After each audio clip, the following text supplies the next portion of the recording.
Today, YOB will be reading from Robear and the Reaper by Tim Stegaheis, where a series of metaphysical misadventures leads to a years-long search for the king of the necromancers. Enjoy. Chapter 5. "Well now," came a voice, "what do we have here?" A portable electric light flickered to life, revealing an elegantly dressed man, seated, and a man in magical robes standing on his right, and a tall man in a plaid skirt standing on his left. In the four corners of the room stood four men in Catholic priest robes, holding forth their crosses and praying into being the sphere that held them. "Three zombies and two shades, by the look of it," the man continued. "Only how many zombies talk, and how many can eliminate high-ranking necromancers?" He stood. "Allow me to introduce myself. I am Sir Chancery, Lord Protector of the Virginian Territory, and the most important person you will ever meet. You will answer to me from now on. Do you understand?" Robear was angry. This man was even worse than the snobs he was used to. "We work for Death himself," said Robear. "Your rank is a poor second. We do not have the freedom to answer to you or switch our allegiance. You can destroy us, obviously, but that is between you and the Grim Reaper. We have nothing to say about it. I am Robear de Lambrage, a citizen of the Republic of Virginia. I do not recognize the occupying forces of Rome as my overlords." "Do not lie to me, you perverse fool," said Sir Chancery. "The personification of death is but a quaint superstition, and as I do have the power and authority to destroy you, you have no choice but to submit to me." Alina separated from Torrin and came to the front of the sphere to address the knight. "Sir Chancery, I am an angel of the Lord, lent in temporary service to the Lord of Death. Although I agree that he is arrogant and rude, de Lambrage speaks the truth. Do you believe in angels?" The man looked at the eldest of the priests and was given a nod. "I do indeed, dear angel of the Lord. Do you mean to tell me that the Grim Reaper is a reality?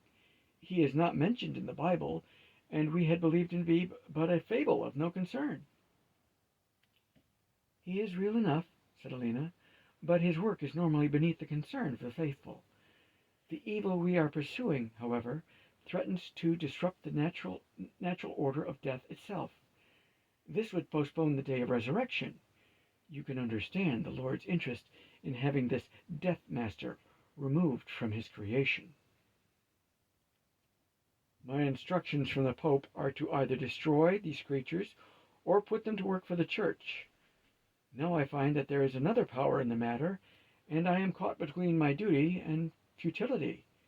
Adding this Death Master, of whom I know little, I am left in frustration. Can you tell me if there is a middle ground that we may not meet on?" "Let me in on this conversation," said Robear Scratchreaper. "I can speak sense to this man without talking in circles." And he left Robear to appear beside Alina. "Sir Chancery, if I may be so bold, I am an eternal servant of the Lord of Death. If I get you in to meet with the Reaper, I believe that we can find a satisfactory arrangement more quickly than going through agents such as the Angel and myself." The man stared at the skeletal figure before him and looked at the priest again. After a momentary prayer, the priest spoke. "This is not a demon of hell, not a member of the undead, nor is a minion of evil. I find myself believing his claim unless a better explanation for him is found." The knight looked back at the scratch and said, "I do not fancy dying just to meet your lord. Is there some way we can meet without entailing my demise?" "Done," said the scratch, and with that they were standing in Death's outer office. The lord, his magician, the skirted man, the four priests, and the whole team. The office scratches were busy reading through stacks of books and scrolls, and paid them no mind. "No more wasted time," said the scratch in a grouchy voice as he rejoined Robear. The inner door opened, and Death stepped in and addressed the lord. Ah, Sir Chancery, Lord Protector of the Virginian Territory and Keeper of the Holy Library of Richmond, welcome to my office. Please come in, sir. Sir Chancery looked a little pale, but followed the 9-foot-tall, seemingly empty robe into his office, leaving the rest to sit in the waiting area. The priests went off into a corner, forming a group meditation, and were of little interest. The magician, however, sat down next to Robear and asked him to describe how he got into the situation he was in. Robear was slow at first, but found himself warming up to this man, who practiced a form of magic far more like what Robear had wanted to pursue. The magician, whose name was Norman, had been born into the merchant class in Lincolnshire, back in the English territory. He had joined a magic school in a rebellious act, but found himself drawn more and more into the discipline. He rose to the top of his class and attracted the attention of some of the state officials who fancied him an asset to their duties. Eventually, he landed in Sir Chancery's employ and found the work enjoyable and challenging. Robear told his own sad tale and assured the magician that, had he the chance to do it over, he would choose a path more like Norman's. The skirted man stood near the office door and seemed frustrated that he could not follow his lord inside. Now they could see the enormous sword hanging across his back. Robear, upon seeing it, asked his Scratch how this man had a weapon while acres of spirits were summarily disarmed when coming here. "I am not certain," said the Scratch. "Perhaps it is because he's still flesh, or perhaps the sword is not considered a weapon." "Not considered a weapon?" answered Robear incredulously, looking at the huge sword. "Yes," said the Scratch. "Some swords are more symbols or instruments of honor or office than they are weapons. Although this sword looks to be a definite weapon, so I cannot be certain." The man continued to pace in front of the door. Alina was seated with the priest in meditation. Mamma was trying in vain to get one of the office Scratches to talk to her.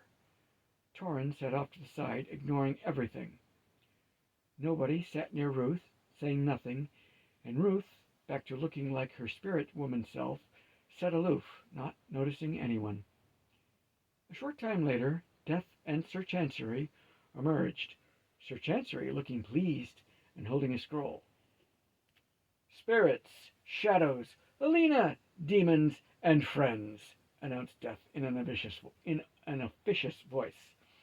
"I'd like to introduce you to your new field commander, Sir Chancery of Richmond. You will be taking your orders from him, and I will send him such divine requests and goals as are given to me. It seems that there are more problematic entities roaming the earth than were originally reported. I'm giving the Shadow Masters some new tools to speed up your work."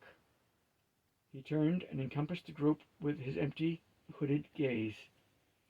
"By the way, friends," he stated, "Sir Chancery has reported to me the destruction of the magician and the neutralization of a major center of evil practices.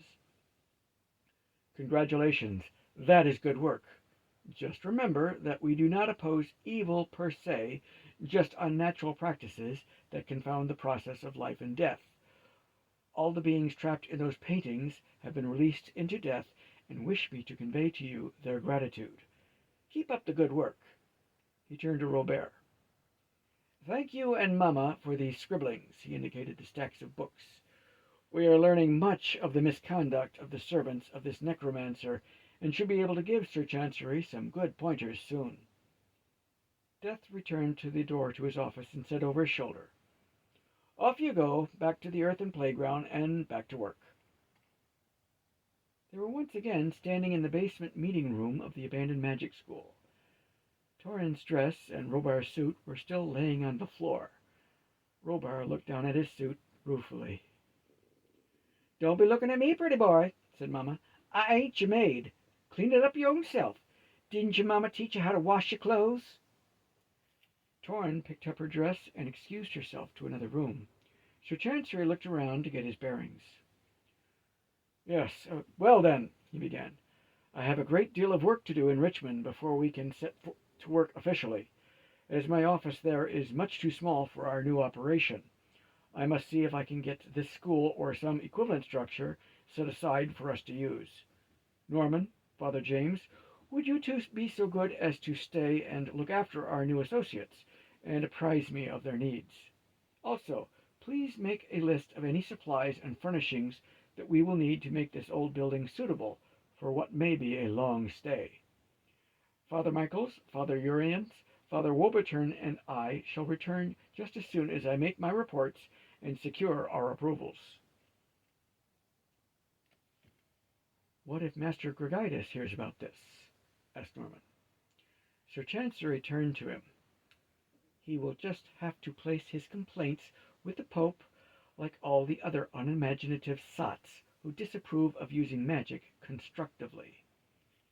After Sir Chancery and the priest had left, Father James looked at Robear and the undead group and said, Gregitus is a sour and argumentative wizard who believes that all magic should be kept within the Church, not just regulated by it.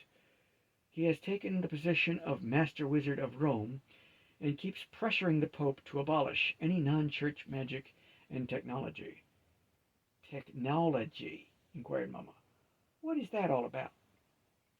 Surely you have noticed the blimps overhead and the many steam-driven devices about, asked Norman. Oh, them. I surely have. Ain't they magic and such? Asked Mamma. Not magic, dear woman, machines. Did they not have wind-driven devices in your lifetime? Said Norman. Not that I ever saw, answered Mamma. Well, such devices are not classified as magical, although in some philosophical circles they do debate this, finished Norman. Master Gregitus' stronghold is in Bordeaux, far away, so we should be safe enough, said Father James.